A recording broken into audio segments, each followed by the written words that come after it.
Never run out of battery again with the INIU portable charger, the slimmest 10,000 milliamp hour power bank that keeps your devices charged on the go. Stay powered up wherever you go. Click the link in the video description to shop now on Amazon. Lucy Letby's parents told me what they really think of daughter's crimes. Here. Why I want to meet killer nurse in jail. With pain etched across their faces, Lucy Letby's parents clutched desperately onto one another's hands as they walked through the media scrum and into Manchester Crown Court. It would be here, in the cold light of day, that Jonathan, 79, and Susan Letby, 65, watched in agony as their beloved only child was handed a whole life order for murdering 7 helpless babies and attempting to murder 7 more. The couple, described by neighbors as modest and professional, were ever present throughout their daughter's case, even moving out of their Hereford home to a flat nearer Manchester Crown Court to support her through proceedings.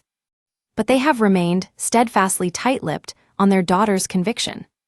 The Sun can exclusively reveal the pair have shared their personal thoughts with statistical misrepresentation consultant, Professor Richard Gill.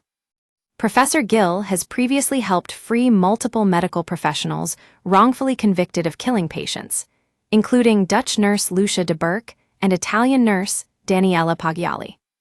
He is among an increasing number of supporters who believe Letby, now 35, to be innocent and has been pushing for a retrial, although many others, including the victims' families, have blasted the campaign to free her.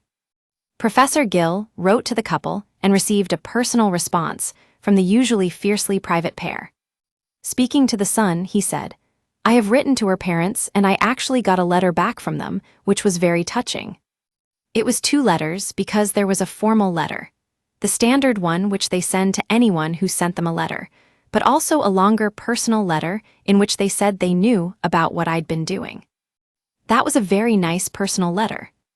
In one correspondence, seen by The Sun, Letby's parents reveal they firmly believe their daughter's convictions will be the biggest miscarriage of justice in British history. They thank Prof. Gill for his work in support of their daughter's cause, and that they are pleased public opinion is beginning to sway in her favor at last. Prof. Gill, who has argued he can prove Letby's innocence, wrote back asking if he could give them a call to talk about some more things. However, he never got a response. He added, "We know they don't like publicity and that they get a lot of unwelcome attention. I think that's a pity because at this stage, it wouldn't harm Lucy's case if they got interviewed by one of the journalists who are sympathetic to her, and the idea that this is a miscarriage of justice." Prof. Gill added he has also written a couple of letters to Letby herself, who is said to be inundated with mail, both good and bad, in prison, but is unsure if they've ever reached her. He is hopeful of meeting her inside prison, as he did with Nurse de Burke, who was jailed for life in 2003 after being found guilty of the murders of 7 patients and the attempted murders of another 3. "I'd like to visit the street where Lucy lived and walk from there to the hospital. These are not pilgrimages. It's about getting a feeling for the people involved in the story." He also visited Paggiali, who was accused of killing 38 patients before being exonerated, and Ben Jean, a former Brit nurse who was convicted of killing 2 patients at a hospital in Banbury. They were all 3 extremely moving experiences, he recalls. "I treasured those experiences. They further confirmed my already strong suspicion they were innocent." While he also hopes to meet Letby in person, in the meantime, the professor previously traveled to the killer's former hometown of Chester around a year ago. He says, "I saw the town, I walked the city walls. You can see the mountains of Wales in the distance. It's beautiful and interesting." He also plans to go back, this time to visit the street where Letby lived, and do the short 20-minute walk to the Countess of Chester Hospital, where she worked in 2015 and 2016. He says, "The next time I'm in Chester, I'd like to visit the street where Lucy lived and walk from there to the hospital. I already visited the hospital. These are not pilgrimages. It's about getting a feeling for the people involved in the story." He's not the only one said to have a fascination with retracing Letby's old life. Previous reports have suggested other supporters of Letby, a mix of those convinced of her innocence and others harboring a ghoulish fascination with the case, have been organizing a tour of her old haunts, including gathering outside her old home in Chester.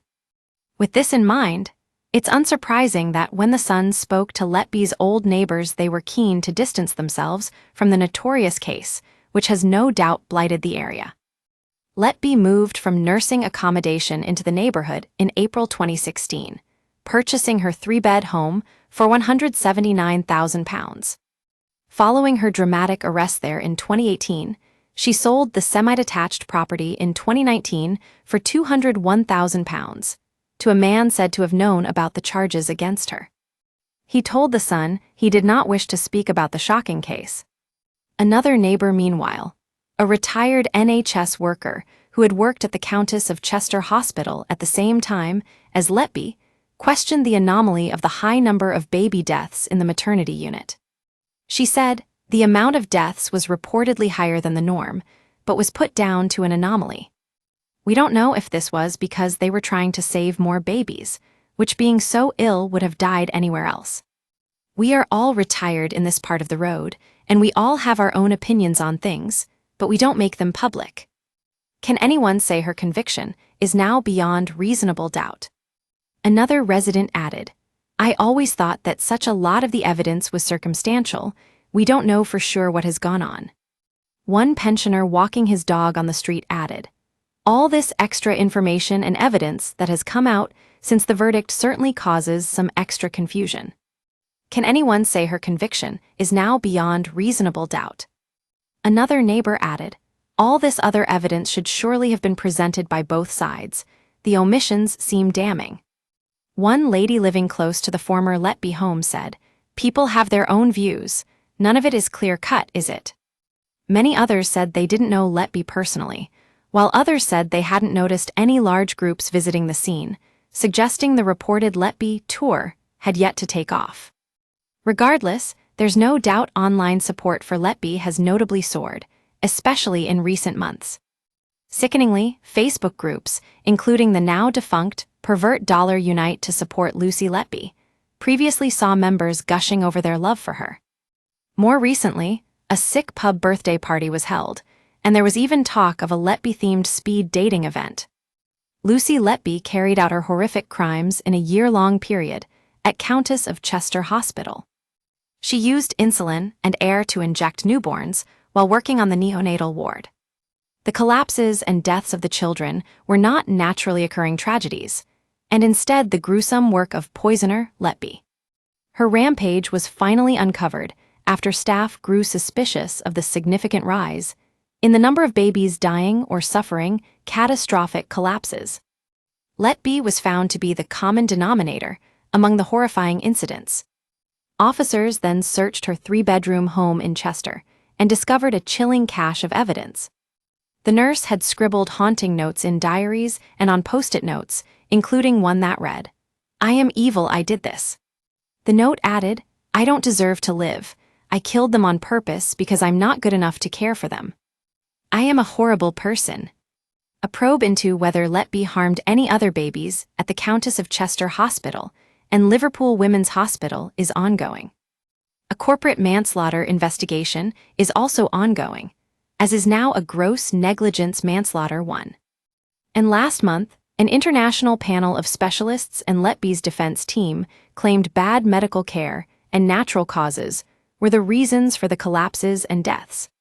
Families of the victims have hit out at calls for the public inquiry into her crimes to be suspended. Prof. Gill, who is based in the Netherlands and lectures at Leiden University, recently traveled to the UK to take part in the pro-Letby demonstration outside Liverpool Town Hall. The demonstration took place as the Thirlwall inquiry reconvened to present conclusions on events surrounding the deaths at the Countess of Chester. He says, I've been following it since 2017 and been deeply involved in it. The 73-year-old added, I certainly have no personal interest in Lucy herself, she's younger than my own children. His revelations come days after Prof. Gill slammed Cheshire Police after it announced that staff at Letby's former hospital could now face corporate manslaughter charges amid growing concern. She was the victim of a miscarriage of justice. The force said its current probe had widened into gross negligence manslaughter. Prof. Gill told The Sun he believes the police are using a diversionary tactic. He said, "It will be interesting. Those top managers can pay for top lawyers, and they can get good expert advice.